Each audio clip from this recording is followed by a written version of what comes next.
On behalf of ICMPD, I would like to welcome you to the first ever thematic meeting tackling the topic of climate change and migration in the framework of the Khartoum Process. I wish you fruitful deliberations. I now declare this meeting officially open. I thank you. Migration is often seen as an inability to adapt to a changing environment. To this end, policies should move in the direction of facilitating migration and ensuring this takes place in a safe and orderly manner, with the rights of people on the move protected. I'm confident that this conference will deepen our awareness that we need to move beyond theory. What we need is consistently, rapidly and drastically mitigate our GHG emissions. More needs to be done to bring the two communities of practice together, the migration community and the climate change community. We also need to look at how to best harness the benefits of safe and regular migration in response to the increasing challenges of climate change. Migration should not always be seen as a last resort in the face of negative climate impacts. We should not consider climate-induced migration as a risk that might materialize in the future. It is already a present reality that requires policy responses. And these policy responses involve the protection of human rights, adaptation, attention to people being trapped, but also attention to the micro level and to the perception and expectations of the people. There are lots of things to do, but we need to have a strong partnership between the regions of origin, the regions of transit, and the regions of destination. It's also about urban planning. It's about rural development, agriculture, legal policies. It starts with all these policy fields or action fields having different attitudes, different focal areas, if you will, even different narratives when it comes to migration, when it comes to new mobility. If we only concentrate on the nitty-gritty technical things, how we better integrate data sources and all that, that's very vital, that's important for sure. Data is very important in planning, in policy design, in policy implementation and practice. Other international organizations and institutions that are collecting data on migration, the context of climate change, and this data, it is not very comprehensive. So we're calling upon the member states and the other organizations that are supporting this data collection process to work together across the disciplines and ensure that we have very comprehensive data bases that are going to inform policy and practice. We have developed tools and methodology, and now the African Union is establishing research centers. And we think that this is an extremely important, valuable opportunity to perhaps transfer some of the knowledge that we have gathered in terms of conceptual approach, methodology and tools to such centers so that they can then continue doing data collection analysis on their own. We want to see gender data disaggregated, because it is only then that even when you are planning for interventions, you are planning for policies, you are planning for programs, that you'll be able to focus on the different genders as appropriate.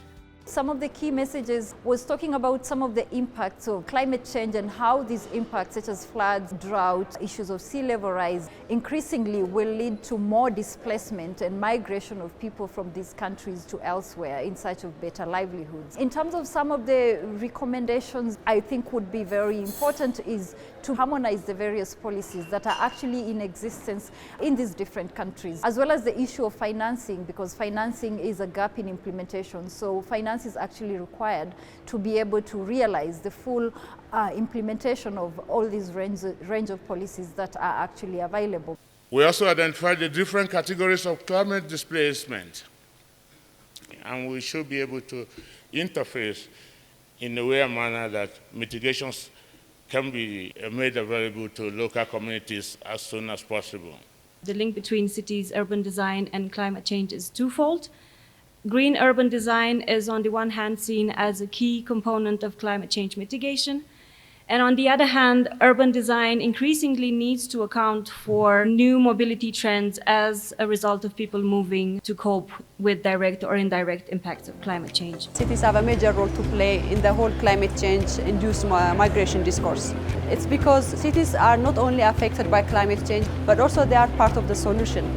They are already serving as safety nets or shock absorbers for people displaced because of climate change from the surrounding rural areas. Through proper urban planning and infrastructure design, capacity building measures and policies and programs such as long-term urban planning or urban expansion plan, we can leverage the role of cities to serve this role better, or we can promote their role to be strong actors to mitigate the impact of climate change. Some of the points that came up in relation to adaptation strategies were the importance of working with communities and really making the most and using local knowledge to optimise the historical and traditional adaptation strategies. And finally, the importance with regard to mobility of having dignity to decide whether to move or not, which speaks a lot to the presentations on day one about being able to stay, being able to move and being able to choose. I think that in Africa, some of the key challenges are related to the perceptions and expectations of the potential migrants. So it is really important to make their livelihoods more resilient to the impacts of climate change. That implies to diversify the sources of income, and that also implies to work with the countries of destination in Europe so that the people can go back and forth through migration agreements and supplement their income through some temporary jobs. The tone here about new migrants and new climate or future climate migrants, we also have to think about those who are already in the countries and are very close to the edge of being affected by any little change in climate. This is a little bit alarming, but huge numbers cannot be kept sustainably anymore in the places where they are right now. The need to transform how we view multi-stakeholder partnerships. So really thinking about a territorial type of governance that requires multi-stakeholders to come together. So this is governments, this is local communities, this is local cities, secondary cities, UN agencies, CSOs, NGOs coming together in a new way. We need to move away from maladaptive strategies, and both at the policy and at the local community level. So what are the opportunities for longer term strategies? And that's really where multi-stakeholder partnerships come into play. This is why this opportunity coming together at this meeting with the Khartoum Process is critical for really bringing these different voices together, hearing what the different perspectives and opportunities, learning from research, learning from data, and really moving from research and theory into like concrete action. We're trying to incorporate environmental migration and climate change migration related issues. So we are very much building up our approach on this topic, and we have to gain some knowledge and experience on it. It is also in line with our global agenda, since France is co-chairing the Global Forum on Migration and Development. It was great to be there today and to be able to see what's being done within the framework of the Khartoum and Rabat process in this regional area, where we can see, and I've seen that there is already a lot of action being done, measures being taken, especially by the African countries. So it was of great interest to learn from it. I think we've all learned from this meeting and had a great time. The Khartoum process has been generating good ideas. We need to focus more on project-oriented, implementable ideas. We learned there are a lot of initiatives going on. Some of them are very complementary. It has a remarkable value in facilitating learning and exchange.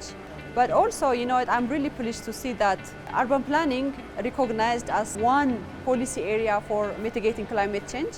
This came forward really strongly in the Khartoum process discussion. That was not the case a few years back.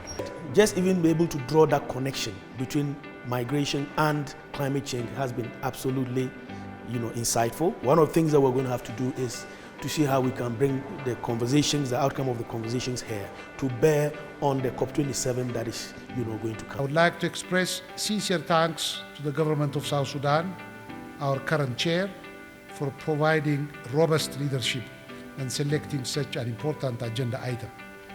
Sincere appreciation also goes to our co-host, the government of the Federal Republic of Germany. Appreciation also goes to the International Center for Migration and Policy Development for efficiently organizing this timely meeting. I now declare this meeting officially closed. I thank you.